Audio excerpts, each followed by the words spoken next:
Me mendjen time po mendoja, si ka mundësi që ky personi që un kam dashur atëherë të jetë bërë kaq i shëmtuar tani? Pse nuk e ka marrë jeta për mirë? Përshëndetje të dashur miq dhe mirë se keni ardhur në këtë video të sotme, në të cilën unë do t'tregoj histori për ishte dashurën time toksike, për lidhjen time të parë me të dashurën time të parë e cila ka qenë me të vërtet toksike, por nuk po ja vë këtë epitet direkt, do ta analizoj të gjithë situatën, do ju tregoj dhe ju disa histori, do mundohem ta vendos sa më mirë në kontekst që të duket sa më objektive nga perspektiva juaj, por e di që kur vjen puna për këto lidhjet është e pa mundur që unë ta tregoj sa më objektivisht jetë e mundur, por do përpiqem. Atëherë, lidhja ime e parë, unë kam qenë 21 vjeç dhe kam qenë i virgjër. 21 vjeçar i virgjër futet në lidhjen e tij të parë me një vajzë e cila ishte 23 vjeç. E mbaj mend si tani takimin e parë, ajo më tregon që kishte pasur disa partner seksual më përpara, kishte pasur dhe disa lidhje, nja 4 mi tha mua, po mund të kenë qenë edhe nja 4 të tjerë, kështu që mund të ishin, e ke parasysh nga ata që 4x4 46, po që aty tek 8 deri në 10 mund të ketë qenë patjetër body count i kësaj. Kjo ishte 23 vjeçe dhe unë isha 21. Dhe siç e tregova, unë isha absolutisht pas një lloj eksperiencë në këtë fushë, sepse më përpara kam qenë jetoja poshtë një shkëmbi, isha aty poshtë atij shkëmbit me gjitha ato problemet dhe pasiguritë e mia, dhe në këtë moment unë vendosa që të dilja atje jashtë në botë. Dhe normalisht kur ti je në një lidhje me një person i cili ka shumë eksperiencë se sa ty dhe ti je pa eksperiencë fare, është e sigurt që do gabosh dhe do lëndohesh, sepse normale ti nga që nuk ke eksperiencë, nuk e di se ku janë kufit e tu, nuk e di se ku janë limitet, nuk di se si të sillesh dhe nuk di se kur duhet të ngresh zërin dhe të thuash ato gjëra që për ty janë jo dhe ato gjëra që për ty janë po. Por si merret eksperjenca? Eksperjenca merret duke dalë atje jashtë edhe duke gabuar, duke u lënduar, duke mësuar dhe arrin që në një fazë që unë jam tani në këtë moshë, nëse unë futem në një lidhje të re, e di se çfarë kërkoj dhe jam në gjendje që unë të mbroj veten time. Që në fillimet e lidhjes time unë bëra një gabim shumë të madh, që ishte po e lejoja atë të mos të më respektonte mua, të më bënte disrespekt, duke më kthyer përgjigje shumë vonë. Do të thënë, ajo më dërgonte një mesazh, unë i ktheja mesazh direkt, ajo më dërgonte një mesazh, unë i dërgoja një mesazh tjetër, dhe ajo pastaj ikte më kthente përgjigje mbas 3 orësh, gjë e cila, okay, normale, ka persona që mund të kenë punë, mund të kenë shkuar diku, por në momentin që kjo bëhet e përsëritshme dhe ti nuk ka asnjë lloj arsye t'ia bësh këtë personit, atëherë është thjesht disrespekt i hapur. Por unë atëherë fatkeqësisht nuk kisha aftësi të artikuloja këto që mendoja dhe thoja me veten time, jo, po unë nuk duhet ta konfrontoja atë për këto gjëra, sepse unë kam frikë se ajo mos mërzitet dhe ajo do iki dhe unë do ngelem keq pastaj. O jo, dhe nëse ka diçka për të cilën unë jam 1,000,000% i bindur, është që kjo që sa po thash unë tani, është gabimi më i madh që ti mund të bësh një lidhje. Çfarë do lloj lidhje të jetë ajo? Ti absolutisht nuk duhet të kesh frikë nëse e humb personin ose partnerin, sepse në një lidhje jeni të dy të barabartë. Aq frikë sa ke ti se mos e humb personin, aq frikë duhet ketë personi tjetër që të humb ty, po nëse personi tjetër nuk ka frikë fare se të humb, atëherë në të njëjtën pozitë duhet ta çosh dhe ti veten. Nuk duhet të kesh absolutisht frikë fare se e humb personin tjetër. Pra balanca është ajo e cila e mban një lidhje dhe bën atë që të vazhdojë të funksionojë. Po unë idioti rria dhe i kthea përgjigje asaj çdo sekond. Një faktor tjetër që ndikonte shumë negativisht tek unë ishte se kjo ishte vajza me të cilën unë humba dhe virgjërin. Dhe unë normale e humba dhe në një moshë të vonë dhe e kisha shumë të vështirë që të largohesha nga kjo lidhje. Dhe tani do vim tek pjesa e toksicitetit. Gjithçka që kjo vajza bënte, që nga mënyra e të shkruarit, që nga mënyra e të folurit, e bënte që të më tregonte mua që nuk isha mjaftueshëm. Dhe kjo mund shikohet në dy këndvështrime. Kemi një lidhje heteroseksuale ku femra po përpiqet që respektoj mashkullin e saj, po përpiqet të shikoj se ku i ka i limitet duke i thënë atij që nuk është mjaftueshëm, por nga ana tjetër isha unë i cili nuk kisha guximin që thjesht i thoja asaj, nëse ti mendon se unë jam mjaftueshëm, mund të shkosh në të semës. Dhe normale unë nuk kisha guximin ta bëja këtë gjë, po unë përpiqesha gjatë gjithë kohës të bëhesha ai i dashuri që kjo donte. Dhe kjo është receta perfekte për çfarë do lloj dështimi, të çfarë do lloj lidhje. Po nuk është se unë nuk e kundërshtoja ndonjëherë, unë e kundërshtoja, bënim debate, ziheshim, por unë nuk e kisha atë fuqinë që ta thoja fjalën dhe mos ta vrisja mendjen për atë që ndodhte më pas. Tani do t'rregoj disa nga sherret që kanë ndodhur me këtë ishte dashurën time toksike dhe gjykojeni ju më mirë se sa ka qenë niveli i toksicitetit. Hera e parë që bëm sher ishte kur ajo përdori atë teknikën e famshme. Unë i kisha shkruar mesazh, po prisja përgjigjen. Ajo ma kishte lënë mua unread dhe postoi story. Dhe unë aty bëra gabimin më të madh të jetës time, ju përgjigja story të asaj. Pra bëra double texting, që ka qenë një nga gjërat më të shpifura që unë kam bërë në jetën time. Dhe pas kësaj normale që bëm një share, dhe pas 1-2 javësh e lam të takoheshim që gjoja të pajtoheshim. Shkojmë në një lokal, në një vend publik aty. Janë ca lokale aty rreth e qark tek qendra te fillimi i rrugës Dibrës, aty ishim. Ulemi, tavolina plot me njerëz.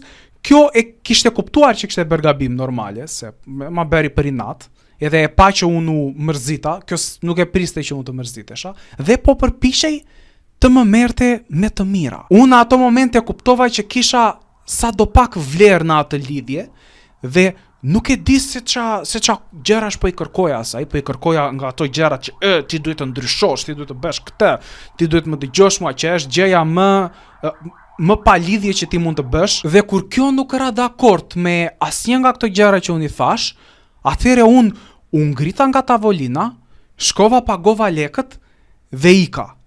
E lash aty. Pra, siç e shikoni, kjo ishte dhe pa aftësia ime, sepse vinte nga mungesa e eksperiencës.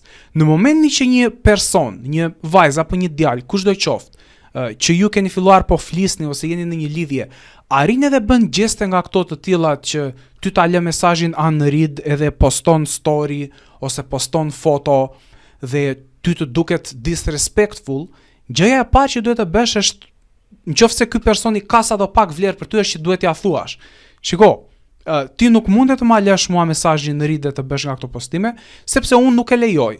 Nëse personi vazhdon ta bëj këtë, atëherë i fut blok dhe e zhduk. Por shpirti im luftarak në këtë rast mendonte që kjo po bën një gjë toksike, unë do bëj një gjë më toksike se kjo, sepse unë do t'i tregoj asaj kush është bosi. Receta perfekte për një lidhje të dështuar. Tani do ju tregoj sherin më të madh që unë bëra me këtë vajzën, dhe ishte sheri që unë aty kuptova se kjo lidhje duhet të kishte përfunduar me kohë. Unë duhet ta kisha kuptuar që më përpara këtë, ose më saktë kisha kuptuar, po nuk doja ta pranoja. Unë nuk doja ta pranoja që lidhja ime e parë do merrte fund, sepse unë atëherë kisha rënë në dashuri plako. Në bisede sipër, kur po flistim për ca gjëra, ty kjo më thot mua që në lidhjen tonë do ketë edhe të tjerë. Dhe unë në fillim kur e pash këtë si mesazh nuk po i besoja syve, por e lexova disa herë dhe kuptova dhe aty thash kjo lidhje ka marrë fund plako. Por normale shpirti im toksik nuk do ta linte me kaq. Dhe plani im në kokën time perfekt ishte ky. Unë bëra sikur nuk u mërzita fare. Dhe thash me veten time, shiko, unë do ta marr këtë, do ta lëm për të dalë nga liçeni, do ta fus andej thellë në liçen, edhe do ta lë atje vetëm dhe unë do iki që kjo të humbi në liçen. Se si do humbte një vajzë 23 vjeçe nga liçeni, unë këtë nuk di t'ja u them tani, por mendja ime atëherë mendonte se ky ishte një plan i mirë. Dhe këtë gjë bëjmë. Dalim rrugës për të liçeni, unë po ruaja kullin tim dhe kur futemi andej në liçen, unë e vendos ta konfrontoj këtë dhe i them, ti the kshu dje. Dhe ajo normale, çfarë do bënte një person dinak dhe dredharak tha, ua jo, absolutisht, unë nuk thash ashtu. Por në atë moment kishte marrë fund gjithçka, sepse unë absolutisht nuk mund t'i besoja asnjë lloj fjale që ajo nxirrte nga goja, dhe unë vazhdova po mbroja atë që thashun pra, dhe atë që ajo tha, që në lidhjen tonë do ketë të tjerë. Dhe kur ajo e pa që nuk po më bindte dot më, përdori strategjinë e saj të fundit. Kartonin e saj e nxori asin nga mënga dhe filloi të qante. Por të dashur miq, as lotët e saj të krokodilit nuk mund të më bënin mua që të ndryshoja mendje, dhe kur ajo e pa që kjo nuk funksionoi, ajo më tha, ti je i çmendur, dhe filloi të ikte me vrap. Jep, ishim nga mezi i liçenit, ajo 23, unë 21, bëm një debat dhe ajo filloi të ikte me vrap. Dhe normale, unë nuk do ta lija me kaq, unë do vija, do ta ndiqja nga mbrapa. Ajo ik përpara me vrap, unë ndiq nga mbrapa dhe unë bërtit. Jo, e çmendur je ti, nuk jam unë i çmendur. Dhe ndërkohë aty mbaj mend që ulur nga liçeni ishte një nuse, ishte dhe një grua plak, të cilat po na shikonin ne dhe po shijonin shfaqen dhe po qeshnin, po thoshin wow, sa fantastike, një çift idiotash që po zihen rrugës. Dhe unë i vajta nga mbrapa kësaj të dashurisë tim, po mundohesha akoma që ta bindja, se ç'a drejtim, po mundohesha të bëja as vetë nuk e di, por që nuk ja dola dot dhe kjo iku aty, ika dhe unë, ky ishte sheri i fundit i madh që bëm, dhe pas kësaj unë normale e kuptova dhe isha plotësisht i bindur që nuk kjo lidhje do absolutisht nuk do funksiononte më. Por kjo nuk ishte era e fundit që unë e takova këtë ishte dashurën time, e takova dhe një herë tjetër për të bërë seks, dhe ka qenë seksi më i dëshpëruar jetës time, sepse ishin dy persona të cilët e dinin që nuk do takoheshin me asnjëherë në jetën e tyre, me shumë mundësi, dhe thjesht vendosin që ta bënin, edhe rruga për të vajtur tek ai vendi që ta bënim ishte shumë e sikletshme dhe e ftohtë, ishte lame, ishte just. Dhe të dashur miq, kam mësuar që këtë gjë mos ta bëj më. Por hera e fundit që unë mendova se e pash këtë vajzën ishte para një 4-5 muajsh, diçka e tillë. Para 4-5 muaj. Pra, kur isha 21, tani jam 25, po bën 4 vite si muhabet. Këtu dua të bëj të qartë që unë i futa blloka se ajo më ka futur blok mua në Instagram, në WhatsApp, në Facebook, në të gjitha gjërat e mundshme që mund të bënin blok njëri tjetrit, i kemi bërë dhe nuk mund të kontaktonim ndryshe, por unë mendova se e pash në rrugë. Dhe normale, doja t'i flisja, doja domethënë që ta përshëndesja, të thoja hey, si je, like what's up. Dhe i afroj më afër.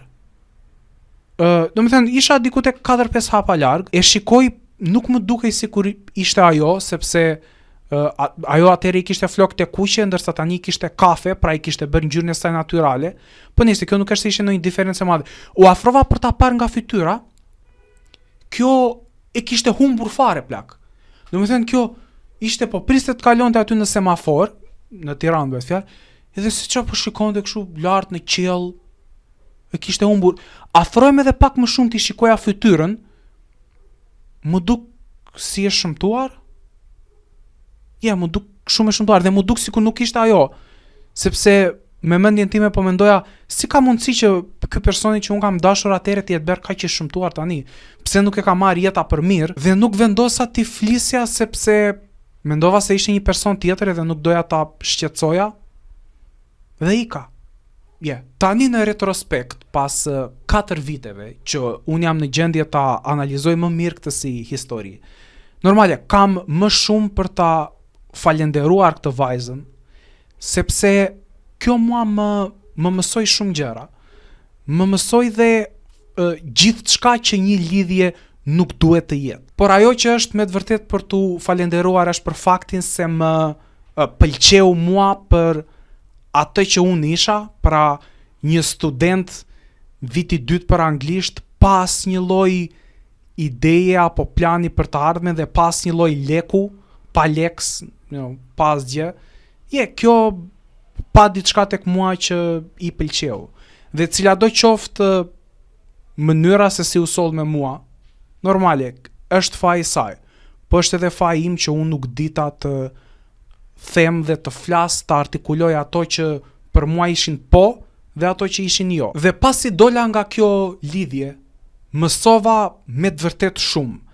Dhe kisha është si një nivel, pra është si një achievement, si një arritje, si një trofej që ti e fiton, të ndahesh nga e dashura jote e parë në mënyrë të suksesshme dhe mos të jesh me trauma në tru. Këtu tani dua të flas pak për meshkujt toksik, që jo se janë toksik për fajin e tyre. Okej, janë për fajin e tyre sepse në fund të ditës secili është përgjegjës për veprimet dhe për mendimet e tij, por shoqëria të bën ty që të jesh toksik. E gjithë shoqëria. Janë këta meshkuj të cilët egoja e tyre, ku bëja dhe unë pjesë kur isha te kjo lidhje e parë, që egoja e tyre është kaq e madhe sa që nuk mundet ta pranojnë dot faktin që kur janë në një lidhje ajo femra do bëj çfarë të doj, dhe sa më shumë ti përpiqesh ta kontrollosh, aq më shumë je duke shkatruar veten tënde, sepse po shpenzon kohë me diçka e cila nuk ka asnjë lloj sensi, po në të njëjtën kohë po humbe dhe edhe pik në sytë e asaj. Pasi dola nga kjo lidhje, unë e kisha të qartë në kokën time se çfarë duhet të ishte një lidhje për mua. Është thjesht një marrëveshje midis dy personave, të cilët kanë vendosur t'ja kalojnë mirë me njëri tjetrin. Në momentin që nuk po ja kalojnë më mirë, ajo lidhje duhet të marrë fund, sepse nuk ka asnjë lloj arsye që në këtë moshë dy persona të përpiqen me mishe me shpirt për diçka që as nuk ka asnjë lloj premise, sepse personat në shumicën e rasteve as nuk e kanë idenë se çfarë do bëjnë, as se çfarë do bëjnë, as se cila është karriera e tyre, e të tjerë, kalamaq nuk kanë që për hir të fëmijëve, po dhe ajo është diçka të mirësisht shumë e gabuar. Pra, në momentin që ti je në lidhje me një person dhe e shikon që ajo lidhje nuk ja vlen, plako duhet të ndahesh që në momentin e parë, as nuk duhet ta ndihesh ti për detyrë që ta bësh atë femrën, ku ta di unë të ndrysh. Absolutisht jo, plako. Ti duhet të jesh shumë chill me veten tënde, sepse qofse ajo femra nuk të pëlqen edhe po edh vickla, ka femra të tjera sa të duash, sepse në botë ka 3.5 miliard femra dhe 3.5 miliard meshkuj dhe janë të gjithë të barabartë. Kjo ishte videoja për sot, të dashur miq. Çfarë mendimi keni në lidhje me lidhjen time toksike dhe me ishte dashurën time toksike? Mund t'i lini te komentet më poshtë. Gjithashtu mos harroni të lini një like, një subscribe, ta tundni atë zilen ringe, ashtu siç më tundi mua ishte dashura ime e parë. Dhe mos harroni të klikoni në një nga videot e mia të tjera që tashmë janë shfaqur këtu në ekran. Bye. Absolutisht.